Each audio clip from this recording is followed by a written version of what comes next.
James student from 1987 to 1989, and his friend from that time on, and I'm blessed to be his biographer. He was born in segregated Savannah in 1943. His work, his writing, takes on the difficulties and often formidable obstacles of growing up during this time. And in doing so, he transforms many of the details from this life into the beauty of art. His Uncle Thomas, at a recent memorial service, eulogized him, calling James a literary genius, and I certainly think he was. Georgia and the South run through many of James' stories like characters themselves. In his first book, Hue and Cry, in the story A Matter of Vocabulary, the narrator bags potatoes just like James did at the M&M supermarket at Gwinnett and Habersham streets in Savannah. The story ends with one of the most poignant epiphanies I've ever read. And in the stories On Trains and A Solo Song for Doc, there are characters who possess the wide eyes of seeing the North for the first time, which I know was similar to James' experience working as a Pullman porter during his summers when he was studying at Morris Brown College in Atlanta. In his second book, Elbow Room, which won the Pulitzer in 1978, in the classic story Why I Like Country Music, the narrator is from South Carolina, but James told me that it was a woman named Miss Alba at the M&M supermarket in Savannah who actually taught him to like country music. In the story of A Dead Man, the narrator is a transplanted Southerner who has moved to Chicago, and through the down-home character of Billy Renfro, James shows his love of the mythology of the folk and further knowledge of blue-collar living. He looks back with humor and fondness upon where he came from. The ironic and masculine story, The Silver Bullet, has a gang called the Henry Street Guys, and James actually lived for a time on East Henry Street. In the story, A Loaf of Bread, this is the last story I'll do, an African-American man, Nelson Reed, protests a white grocery store owners for overpricing, and in doing so, Reed is exhorted by others to preach. Reed's language becomes as exuberant as a sermon, and no doubt James knew this language from his youth, from his being baptized and attending St. Philip's Monumental AME Church. What I'm saying is that James' work was transcendent, taking from his history to evoke the complexities of African American life in ways that few writers ever have. James went on from Morris Brown to attend Harvard Law School. He won a Guggenheim Fellowship. He was the recipient of a MacArthur Genius Grant. He edited for the Atlantic Monthly, Plowshares, and Doubletake. Few people know that he helped Bernard Malamud with the dialogue for Malamud's African-American character Willie in the novel The Tenants. James lived in many places, including California and Japan. He taught at numerous places, including the University of Virginia. But in 1981, he began teaching at the top MFA program in the country, the Iowa Writers Workshop. He did so well. And he remained at Iowa for the rest of his life. He did return to Georgia, though, to visit family most importantly, and to speak at Morris Brown, and to speak at the Telfair Museum in Savannah. He wanted to return more as he grew older, but his health wouldn't permit it. I did tell James about this induction, and he said to me in all of his humility and modesty, "Oh, that's really nice." He was that way. I think of how he began as a short story writer, but sought out new forms after his short stories. He also has a history book on railroads that was acquired by Toni Morrison when she was an editor at Random House. And then he has a memoir, Crab Cakes, and his essay collection, A Region Not Home. And for the last decade of his life, he was working on a novel about John Bingham and the 14th Amendment. So his mentor, Ralph Ellison, would have been very pleased by this intense, ongoing intellectual exploration. I can speak for many, many people in thanking the judges for honoring James this year and helping to preserve his legacy. And I'm going to mention one thing in closing. I didn't write it down, but I have to say it. Down at the Carnegie Library on East Henry Street, there's a plaque outside that notes how James used the library and also Clarence Thomas. And inside, there's the Clarence Thomas room. And as we all know, regardless of how you feel about politics, Clarence hasn't said that much. But I really wish that there was a James Allen McPherson room. So with that said, I thank the judges again very much for inducting James into the Georgia Writers Hall of Fame. Thank you.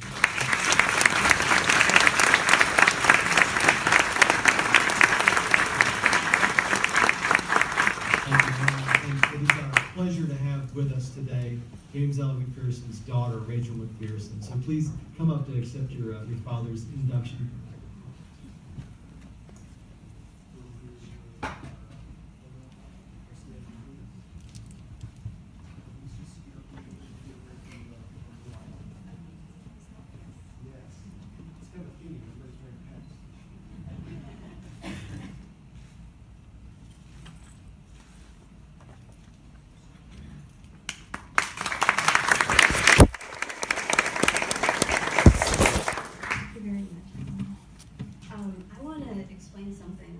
Self-proclaimed Luddite, and it's ironic that my phone would go off. I apologize. I only got that phone actually the day my dad died. His students came and brought it to me, and they said, you have to have a phone, and it turned out I did. But I don't know how to use it, and I don't think about it, and that's why I apologize, Lisa. Anyway.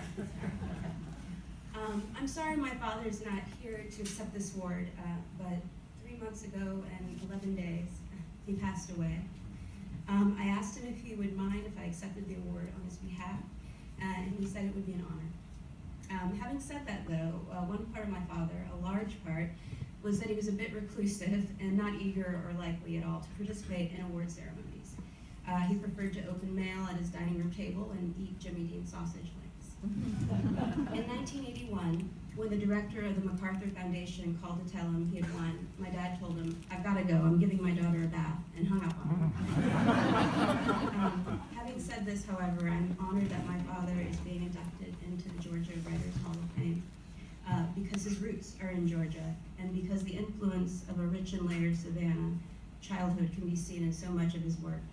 It would be impossible to talk about my father's writing or who he is as a writer, a teacher, a scholar, and a neighbor without talking about Forsyth Park, the Fountain and Fountain Collection Man, Sidney A. Jones Funeral Parlor on Wahlberg Street, M&M Supermarket where he used to bag groceries, his neighbors, the Sims, his number 86 paper route, Aunt China, whose house he would run away to as a child, his excellent school teachers, the smell of the sugar refinery, Spanish moss on live oaks, which I happened to bring in, James Oglethorpe City Squares, the colored branch of the Carnegie Library, where he often played hooky from school, comic books like Batman, Captain Marvel, and Little Lulu, and his sisters, Aunt Mary and Josephine, and Richard, and brother Richard. In the eulogy,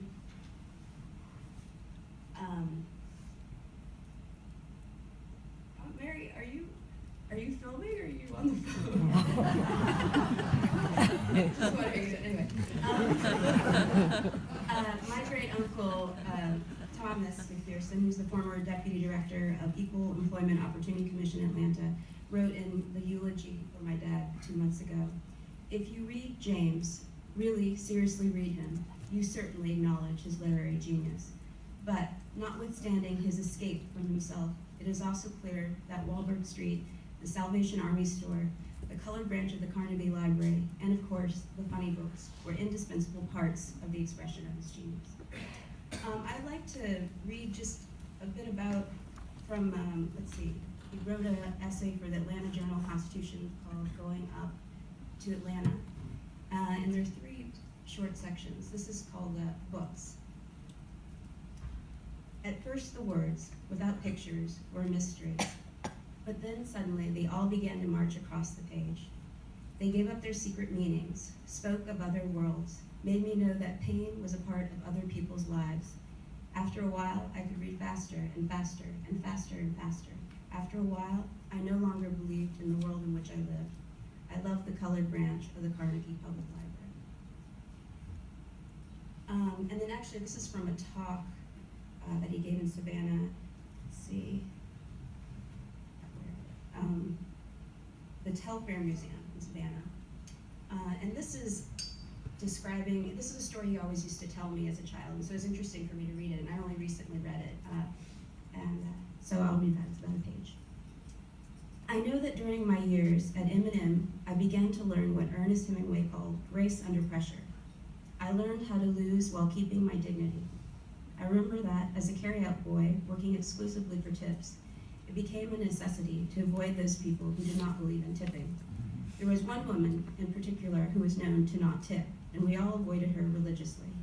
But because I was usually the smallest and most obliging boy working the counters, I was almost always stuck with the job of bagging and carrying out this lady's groceries. The other boys would simply run.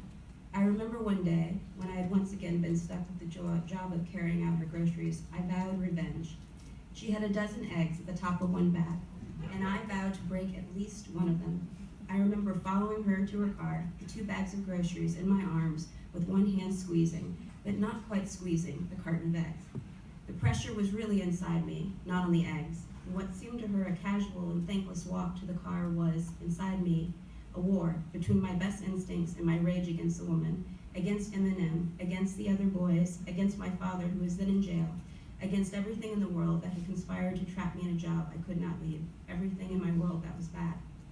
I squeezed and squeezed, but the egg did not break. I think now that the pressure and anger never quite reached my hand. When we got to her car, I put the 2 bags into her trunk, as usual. The carton of eggs was intact. I said a curt thank you, calculated to be cynical, and turned to go. But the lady called me. I turned and she was holding out a nickel. She said, "Young man, you've got manners, and manners will get you farther in life than money ever will." After that one time, she never tipped again. But it occurred to me later, much later in life, that she might not have considered the carry-out boys human, and had been pleasantly surprised that something civilized had happened where she absolutely did not expect it. I think it is fair to say that, paradoxically, I learned a hard humanism during my years at M&M. And about him having manners, for the last year of his life, he was in and out of the hospital a lot, and being pricked by needles by the nurses, and he would always say thank you, and the nurses, well, they loved him, partly because of that. And the last little chunk I'd like to read is back from the Atlantic Journal-Constitution essay, and it's about his family. This title, Cousin Cassie Harper, 1954. I think that the happiest time of my life was when my mother returned to Green Cove Springs to get us and took us back to Savannah. I remember the 5 of us walking one summer night from the bus station on West Broad Street all the way to West 44th Street. I remember we were walking across a park to Cousin Cassie's house. We were holding hands. I think we sang. We sang songs we had learned at St. Mary's School and in Augusta. The trees were flush with thick green leaves, lighted by the white moonlight. There was a scent of wisteria in everything. The whole park was dark and light and purple and green and thick-scented. The sky was absolutely clear and starry. I know we were singing.